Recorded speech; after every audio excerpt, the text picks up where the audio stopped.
record the first part, and then we'll stop the recording when we're done our little presentation, and we can do show and tell without recording you all. Exactly. Okay. So, yeah, so today's exciting. We had a newsletter that just came out a little while ago, and it had to come out a little later than the normal. Yeah. Because Marie Green of Olive Knits just announced her new summer sweater along, her knit along, the 4-day knit along. This is the 7th annual version of it. It's hard to believe it's been that many years. I know. And Veronica's knit almost all of them, 4 of them, 5 4 or of them. 5 of them at this point, I think. Quite a few. And the first couple she did actually in 4 days. I was like, oh my gosh. Now she has insider info. Yeah. But no, it's very exciting because this year Marie is featuring our damask yarn in the sweater. Absolutely. And the sample is knit in damask and coral, which is not a not color here. I grabbed. Because it's really pretty and fun and very summery and very citrusy. I would say in the grapefruity way, my favorite. But just so you all know, like, so the new, it was just announced today, and it's called Lemon Spritz.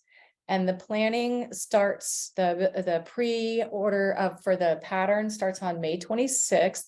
And we are going to be co-hosting with Marie Zoom with Babs that on June 2nd. So if you received the newsletter, it was in there. The link was in there for registration. And if not, send us an email and we'll get you hooked up. Yeah, I'm sure we'll also be posting on Ravelry and Instagram the link for people who want to catch it that way. Oh, definitely. So sorry for the late notice for today's Zoom because of the newsletter being held for that, or being like timed to go with that. But the exciting thing about this sweater project, jumping back to that, is that it takes between 2 and 4 skeins of damask to make all the sizes. Like nothing takes more than that. So Helen grabbed me because I'm gonna like colors. Okay, go for Yeah. it. So damask is our silk linen blend, and Marie is recommending a couple of different plant-based yarns for this knit along to make it a very summer wearable project. The damask is 65% silk and 35% linen, and you'll notice that the linen doesn't really take the dye in the same way that all of our normal protein-based fibers do, so it gives it a fun tweedy look. And the colors look a little different and more muted on the damask, but it knits up beautifully and is a gorgeous drapey yarn. And like, for example, if you're familiar with our colors, this is what Violaceous looks like on damask, which is a lot different than what it looks like on any of our other yarn bases. But yeah, we're super excited about it. I knit a sweater in damask, it's almost a couple of years ago at this point, and I really enjoyed the fabric of it. So I'm excited for this knit along. Yeah, I knit up a shawl in damask when it came out. I always like to try all the new bases so I can talk about them with people. I think that's important. And I was pleasantly surprised by the knitting experience. I'm not usually a linen knitter at all, but the silk content makes it a very nice knit. And one of my coworkers the other day was saying, gosh, a top in damask, it's so dense and you know, it seems kind of stiff. Is that really going to be nice to wear?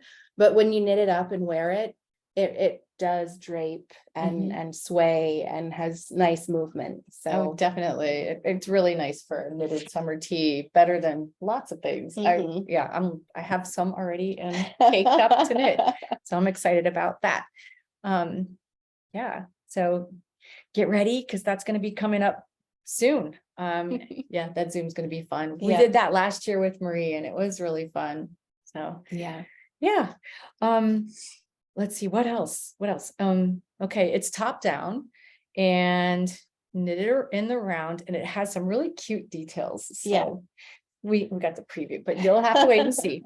It's not really a mystery, but it is a knit along. And the other thing I wanted to say about the knit along is she's kind of making some allowance for the fact that people probably don't really are going to knit this in 4 days. Right. It's called a 4-day knit along because in the beginning, that really was her goal, was to have a sweater that was easy enough to knit in 4 days and to really encourage people to do that, but she's really cooled down on that and more recently. And so she acknowledges that a lot of people can't dedicate a 4-day weekend to just straight knitting a sweater. And then the long continues well past the original 4 days. Yeah, I think the official time frame is really all the way through July, which is nice, because otherwise I would be like, no way. Okay. So I don't know if there's any questions in the chat. Looks like might be. You're good so far. Oh, you All got right, links. perfect. Thank you. Thank you, Yep. Veronica. Appreciate it. And okay, so I heard somebody, thank you for coming to Maryland Sheep and Wool. So we'll jump over to that. I was looking at the notes for April's third Thursday, and we were all in preparation mode for Maryland, and now Maryland's like in the rearview mirror going back. Yeah. But we had a lovely time this year. The weather was the best I think it's been in forever. And we were super jazzed because we got a double booth. The Yes. first time ever we had a double booth, and you could actually turn around in it and see yarn and not have to stress out to get it. And More than 10 foot by 10 foot. Woo! yes. So that was excellent and wonderful. And it was so fun helping people find things. And we had lots of different yarns than we've had in the past, because we were able to bring Avon and Moonglow and Kira. And we have, this was the 50th anniversary of Maryland Sheep and Wool. And so Babs came up with 2 different colorways, and Helen brought those in here as well, because I dropped that ball too. So we have May Morning, which is a lovely blend of blues. There's sky blues and deeper blues and tealy blues. Some skeins have bits of really light areas. Some are darker. Wow, putting my hand in front of the yarn is really helpful there, isn't it? But there are also some surprise pops of green in this, and some other colors that pop out. You'll get little bits of green, some small purple speckles, and this is just the way the dye takes on the yarn. And the different bases really look different.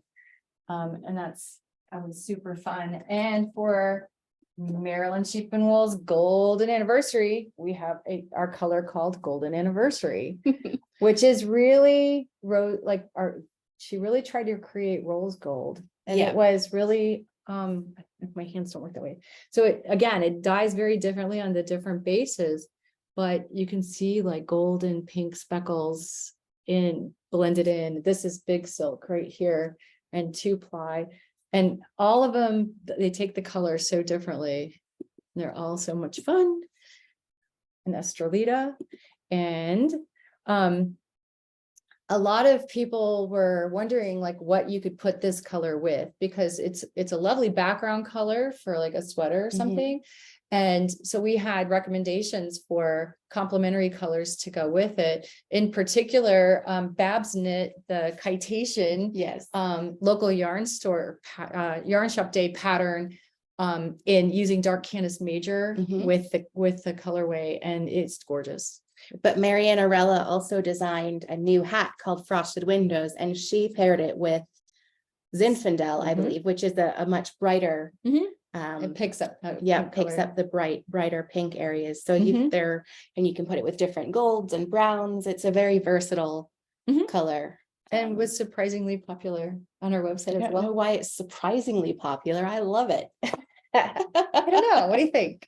I mean, I don't know that I'd knit myself an entire sweater out of it, but it's definitely the kind of color I'm drawn to. And color work that would go with other things. Yeah, perfect for color work and mosaic, where you want, something very contrasty. Goes with what you have on too. Yeah, clearly in my wheelhouse. True. And what we don't have here is Katahdin right now, because I think we sold most of those. Yeah, we have a couple of the golden anniversary color on Katahdin left. At least we did yesterday.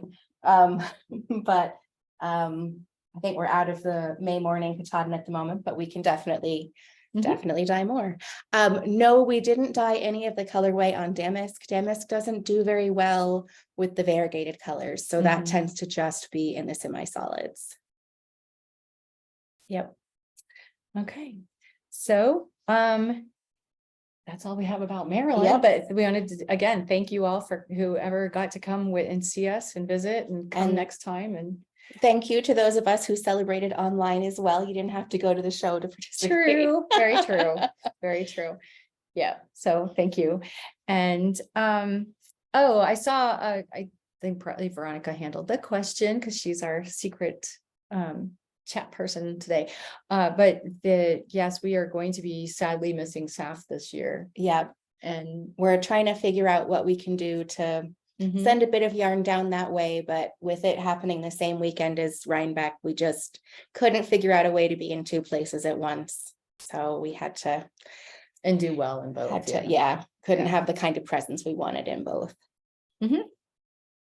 So next up we have Technique Corner, Excellent. our new thing. So Helen and I chatted briefly yesterday about a couple of ideas because she always has good ideas of coming up with things. And then I kind of lost the thought and then I came back to it. So we talked yesterday a little bit about substituting yarn. Yes.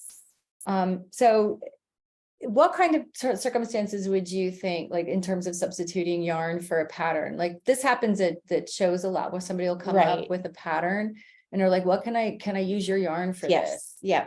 So the things I always start with are looking at the recommended gauge, not the gauge in the pattern, because that's not going to be representative of the yarn itself. But I'll look at the yarn label or the listing on Ravelry or on Yarn Sub to see what the yarn recommends as gauge.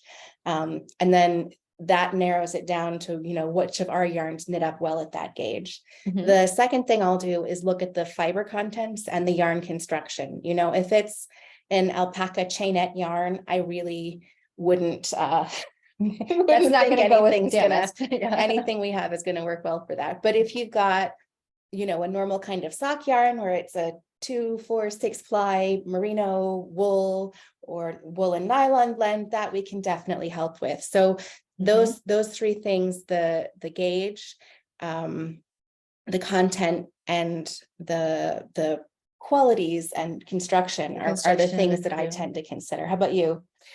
Yeah, similar. I didn't think about looking at the actual yarn, the recommended Yes. yarns recommendations for itself, not from the pattern designer, but that's a really brilliant place to start. Yeah, because if it's a shawl, you'll have Yowza knit on a size 8 versus if it's a sweater, you'll have it knit on a size 6. And so if I'm looking at a pattern that calls for something in a Yowza shawl gauge, and I'm trying to find something for that, that's different than a Yowza sweater gauge, even though it's exactly the same yarn. That's really smart. Yeah, that's great. The other thing that I'll do is sometimes I'll start with the yarn that I want and make a fabric that I like. And then I'll look for something in that gauge. Fits the gauge. Yep. Yeah, That's because a good there's way to so do many it. patterns out there. Unless I have my heart completely set on Right, something, and right. it's like, oh, I really, really want to make that exact sweater Right, because it's and got then- some unique construction to it. Then you do the math to figure out which size you might be able to knit to get an entirely different gauge that fits, or just redo all of the math and make your own unique size. But that's not something we really can help with over the phone. That's something that's a little longer need to- class. yeah. For.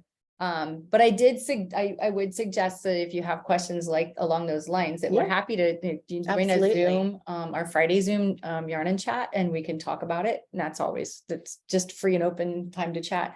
The other thing, when you're doing something like that, like my strategy of getting a fabric and then adapting a pattern and work with it.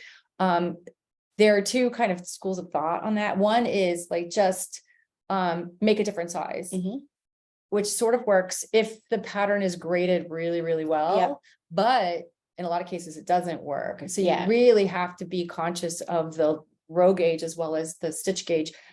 So you don't end up with like elbow armpits, Yeah. sweaters, especially yoke top down types of sweaters. Yeah, it's always good to pay attention and think as Mhm. you're knitting, is this coming out kind of in the general shape I expected, or is the pattern not quite doing what I expected, and maybe do I need to make some adjustments? But I noticed on Ravelry yesterday, there is a way to search patterns by gauge. So if you do it in the way where you knit a swatch you're happy with and figure out your gauge that way, you can then specifically search for projects in a fingering weight that use 30 stitches to the 4-inch Mhm. gauge and see what comes up. And then go back to the fabric, the yarn content to make Mhm. sure it's going to be Exactly. compatible. So there are Definitely. a bunch of different ways to do it. And, you know, I'm sure other people have other brilliant ideas. And if you have any particular thoughts, feel free to pitch in or to type in the chat. We'd be Mhm. happy to share those. Okay. But yeah, there are lots of things to think about, but I would say the most important is that you're happy with your knitting. It Yes. feels good to you, and that you're, if you have questions, we're here for you. We're happy to answer Absolutely. questions. So, so that was our exciting technique corner. And as Lynn said, we were discussing yesterday, what should we do for technique corner? Because it's not always obvious. So if there's anything you'd be interested in hearing about, please go ahead and send us an email to info@missbabs.com with any suggestions, and we'll definitely take those into consideration Mhm. for future Zooms. Definitely. Okay, well, now it's time to kind of rolling right through today, right? And the recording, Yep, and we'll it's, do some show and tell. yeah, it's time for show and tell.